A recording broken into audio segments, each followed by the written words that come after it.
Hi everyone, welcome back to Psych 484. I took a hiatus on the video last week and wanted to change it up this week and get a little of pseudo face-to-face time with you all. So this video is going to just touch briefly on equity theory, which is the focus of our course this week. And we'll kind of outline what's up and coming in terms of projects and assignments. And then I also have some tips for you at the end of this video regarding your discussion posts and how you can continue to perform well on those discussion entries. So stay tuned. There's a lot of information, but I think it will be really helpful to you.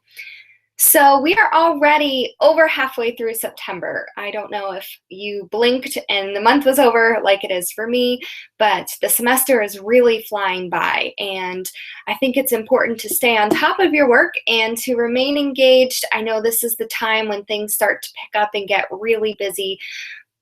But I've appreciated your willingness to participate in the discussions, and your group projects are looking excellent.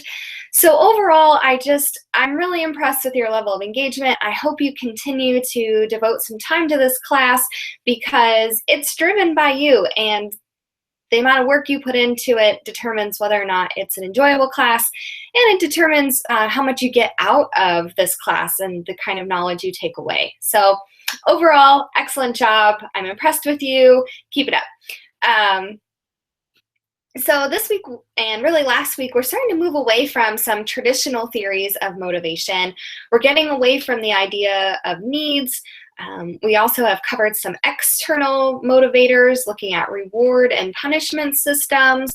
And now we are moving into some person-centered motivation theories. And what equity theory and last week expectancy theory really focus on, really emphasize, is this idea that motivation is driven by individuals' perceptions and by the judgments they make in organizations. And I don't know about you, but I think these two theories are really pertinent to what we're doing in the workplace and can have major implications for how we treat our employees, how we approach them, and how we can help them to be more motivated. So of all the theories we've covered so far, these two are by far my favorite to date, and I think can be really useful to you as future managers and as current managers in the processes you implement in your own organizations. So why are these so important? I think the reason they're so important is because perception is reality. Have you ever heard that saying before? I had a job in college where they talked about that all the time. Perception is reality. So what we perceive, what we think is happening, it doesn't necessarily matter if it's not true because it affects what we think and it affects what others think. So in this case, the way employees perceive their inputs, the way they perceive their outcomes matters. And if they think they're getting less than they deserve or more than they deserve, that's going to influence their motivation and ultimately their job performance and their work outcomes. So again, this week we're talking about equity theory, and this is really focused on social comparisons. It looks at comparing oneself to another comparable other and kind of gauging whether or not we're getting what we deserve, right? Is what I'm putting in getting me the rewards, and is that similar to what another person is putting in and the rewards they get? If for some reason there's an imbalance, if I'm getting too much or I'm not getting enough, then it's going to affect my work motivation, and it's going to affect my work outcomes, like I said. So I think this is really a unique topic. I think it's really pertinent to organizations today, and I hope you're as excited about it as I am. So to cover equity theory, you need to read the course module this week and check out the wiki page because it has all that additional information on equity theory, and then complete your discussion post and complete the quiz. So I think that's all the assignments you need to do. Finally, group 4 is presenting their first wiki page project this week on equity theory. So that's going to be really exciting. After this week, all of you will have completed the first group project, so you should get some good feedback from myself to know how to continue to do well in those projects, as well as some advice for amplifying your projects for the next go-around. So what else? Looking ahead, we've got a couple of things coming up, and I want to just touch on them briefly, not to make you panic, but to help you with planning. So we have a final paper in this class, and that requires you to look at all the theories of motivation and select one for your topic. Topic selections are not due until the end of October, so plenty of time before this assignment is due, but I want you to start thinking about it as you review these theories. Any of them that stick out to you, if there's any one theory that you're particularly interested in, or if you see some overlap across theories, start making those connections and jotting down what's most intriguing to you. And then that will help you prepare your topic submission, which I believe is due October 31st.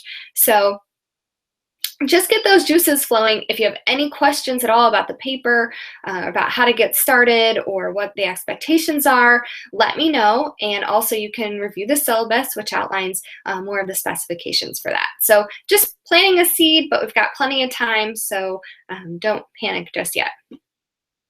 And I've continued to grade your discussion posts. I'm trying to provide you with some good detail, and really I'm looking more not just for good answers, but I really want to help you become better writers or more fully develop your writing skills, because you're going to be writing to individuals for the rest of your life via emails, via organizational documents, whatever it is you're doing. Writing is a really valuable skill. So I have a couple of suggestions for you to implement in your upcoming discussion posts. I wrote them down, but I got lost in my desk here. So, okay, this is not it. Hold on, guys. Prior to creating this video, I got a phone call, and it threw me all out of whack before, then I had to start all over again, so my materials got lost. Okay, so we're talking about discussion post best practices. So the first is use a topic sentence.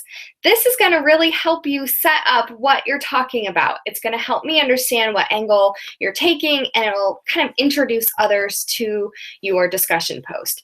So I recommend just using one sentence or two sentences to briefly set up what you're going to be talking about. Sort of provides an outline and just a nice flow rather than jumping right into the course material.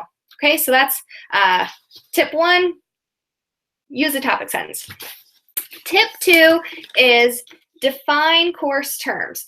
If you talk about equity theory, or if you say the word comparison other, it's nice to just provide a definition of what that term is.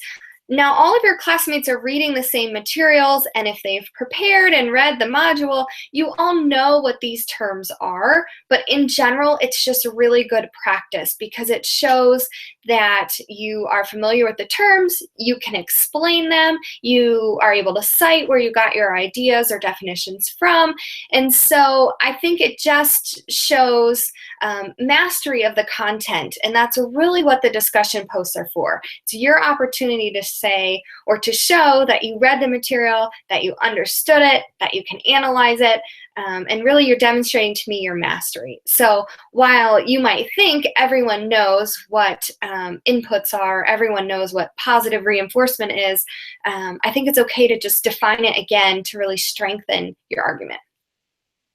And the last tip is, now that we're moving into our fifth discussion post, you've kind of gotten a flair for each other and understanding each other's situations. And I think maybe there are some patterns emerging where we're responding to the same people each week.